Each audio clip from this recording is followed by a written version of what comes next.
नमस्कार मित्रांनो, स्वागत आहे तुमचं एका नवीन फूड व्लॉगमध्ये।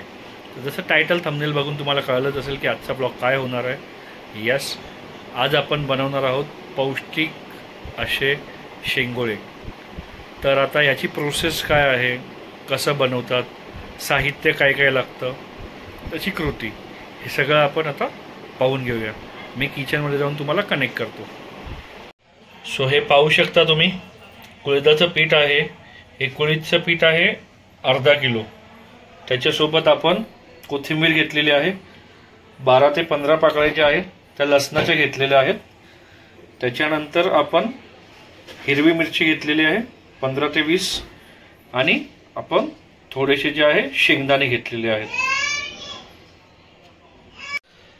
हे चारी जे आहेत मित्रांनो आपण घेतलेले, ते आता आपण मिक्सरमध्ये वाटून घेणार आहोत। वाटून घेतल्यानंतर मी तुम्हाला कनेक्ट करतो। पाहू शकता हे आपण जे मिक्सरला लावलेलं ग्राइंड करायला, ते ग्राइंड करून झालेलं आहे। आता हे या कुळीथाच्या पिठामध्ये आपण वाटण सगळं ऍड करणार आहोत। आता याच्यात आपण मीठ ऍड करतोय, चवीनुसार तुम्ही मीठ घेऊ शकता। आता हे चांगल्या प्रकारे मळून घेणार आहोत, आणि याच्यामध्ये तुम्ही पाहत असाल जे आपण पाणी टाकलेलं आहे, त्या ग्राइंडरच्या भांड्यामध्ये जे थोडा मसाला राहिलेला त्याच्यातच आपण पाणी घातलेलं, आणि तेच आता पाणी आपण ह्याच्यामध्ये वापरत आहोत।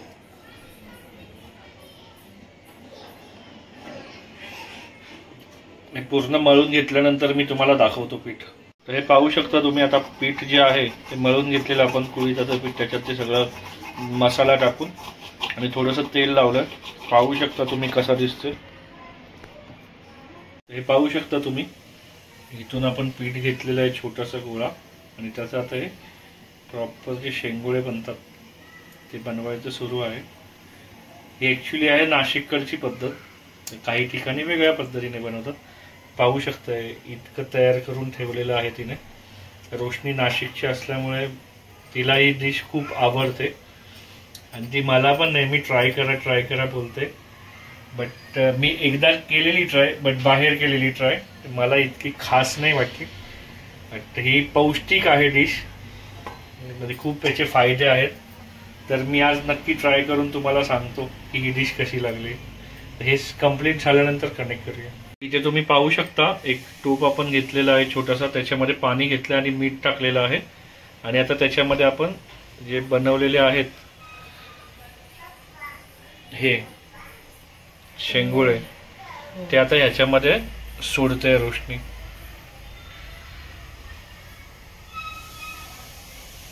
हा शेंगोळे जो प्रकार आहे मित्रांनो, तो रोशनीचा खूपच म्हणजे खास आहे। एकदम तिला खूप जास्त आवडतात। जसं मी तुम्हाला त्या दिवशी सांगितलं दालगोशच्या ब्लॉगमध्ये की ते टॉप मधली माझी डिश आहे फेवरेट, तशी ही रोशनीची फेवरेट डिश आहे शेंगोळे। एखाद्या वेळेस मटन नसलं तरी चालेल, पण शेंगोळे ती इतक्या आवडीने खाते की बापरे बाप। हे पाहू शकता तुम्ही, आता शेंगोळे जे आहेत ते हळूहळू शिजल्यानंतर असे वरती येतात। ह्याप्रमाणे आपण बाकीचे पण आता शेंगोळे तयार करून जे आहे ह्याच्यामध्ये ऍड करणार आहोत आणि शिजवून घेणार आहोत। हे पाहू शकता अजून सुद्धा हे चालूच आहे आपलं पूर्ण अजून, आणि इथे पण पहा अजून हे शिजले नाही आहेत प्रॉपर। जेव्हा प्रॉपर शिजतील तेव्हा मी तुम्हाला सांगेल। हे थोडंसं पीठ आपण जे आहे ते ठेवलेलं आहे, आता ह्याच्यात थोडंसं पाणी घालून जे आहे ते आपण मिक्स करतोय, आणि हे आपण मिक्स करून ह्याच्यामध्ये ऍड करणार आहोत। त्याच्या मागचं कारण हे आहे की ते जरा सूप सारखं बनेल, सूपी बनेल, त्याच्यासाठी आपण ह्याच्यात ऍड करणार आहोत। पाहू शकता तुम्ही, पाहू शकता चांगल्या प्रकारे शिजलेलं आहे। तसंच आता हे आपण जे ऍड केलेलं पाणी टाकून थोडं राहिलेलं पीठ, ते सुद्धा ह्याच्यामध्ये आपण टाकलेलं आहे। बघू शकता तुम्ही कसं टेक्स्चर बदललाय, कलर बदललेला आहे याचा।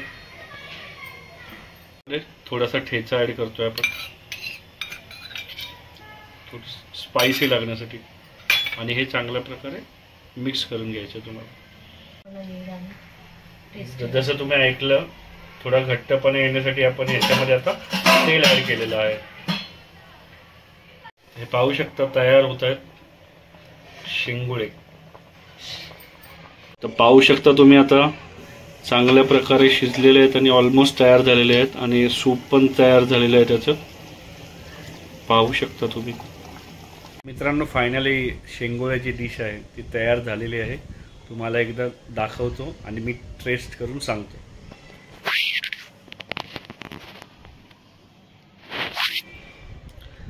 तर आता मी टेस्ट करतोय, बघू कशी लागते ते.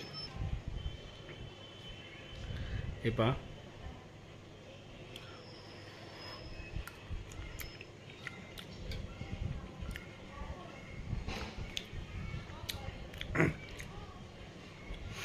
छान झालेली आहे. म्हणजे खरंच मी बाहेर लास्ट टाइम खाल्लेली ती आणि याच्यामध्ये खूप फरक आहे. खरंच मी आता सुरुवात करेल खायला. छान आहे, स्पायसी पण आहे आणि टेस्टी पण आहे. लास्ट टाइम मी जी बाहेर खाल्लेली, म्हणजे बाहेर गेलेलो, मुंबईच्या बाहेर होतो तेव्हा ट्राय केलेली फर्स्ट टाइम, तेव्हा मला म्हणजे इतकं खास नव्हतं वाटलेली ही डिश. पण आज खरंच म्हणजे छान झालेली डिश. मी आता संपवतो, गरम गरम आहे, तर संपून तुम्हाला भेटतो मी. तर मित्रांनो, हा होता आजचा व्लॉग. जसं तुम्ही पाहिलं, जी आपली आजची रेसिपी होती, मी आधीच सांगितलेलं की ती रेसिपी पौष्टिक आहे. तर आता या रेसिपीबद्दल, जे रेसिपी जर तुम्ही पाहिलेली आहे, तर ह्याचे काय काय फायदे आहेत ते आपण थोडक्यात जाणून घेऊया. कारण की ही जी डिश आहे ती फक्त चवीसाठी नाही, तर तुमच्या आरोग्यासाठी सुद्धा तितकीच महत्त्वाची आहे. तर याचे काही फायदे आहेत ते मी आता तुम्हाला सांगतो. सगळ्यात पहिलं, याचं जर तुम्ही तुमच्या आहारात सामील केलं याला, तर तुमची डायबिटीज, मधुमेह जे आहे ते कंट्रोलमध्ये राहतं. शिवाय वजन कमी करण्यात सुद्धा ह्याचा फार मोलाचा वाटा आहे.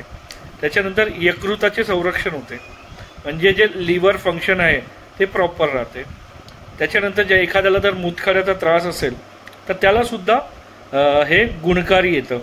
थंडी, ताप, सर्दी, खोकला वगैरे असेल त्याच्यात सुद्धा तुम्ही ही डिश खाऊ शकता. त्याच्यानंतर दमाचा एखाद्याला त्रास असेल तर त्या दम्याच्या त्रासासाठी सुद्धा हे तितकेच गुणकारी आहे. शिवाय डायरिया, जुलाब वगैरे होत असेल तर ह्याचे तुम्ही सेवन करू शकता. ह्याने तुम्हाला चांगला आराम मिळेल. शिवाय त्वचेसाठी सुद्धा हे उत्तम आहे, म्हणजे तुमच्या फेससाठी, ग्लोसाठी हे महत्त्वाचे आहे. तर मित्रांनो, हा होता आजचा व्लॉग. हा आता आपण इथेच संपवतो आहे. आणि तुम्हाला आवडला असेल तर तुम्हाला माहिती आहे काय करायचं आहे. लाईक, शेअर आणि कमेंट करा. पोहोचवा जास्तीत जास्त तुमच्या मित्रमंडळी, नातेवाईकांपर्यंत हा ब्लॉग. तर लवकर भेटू एका नवीन ब्लॉगमध्ये. तोपर्यंत काळजी घ्या.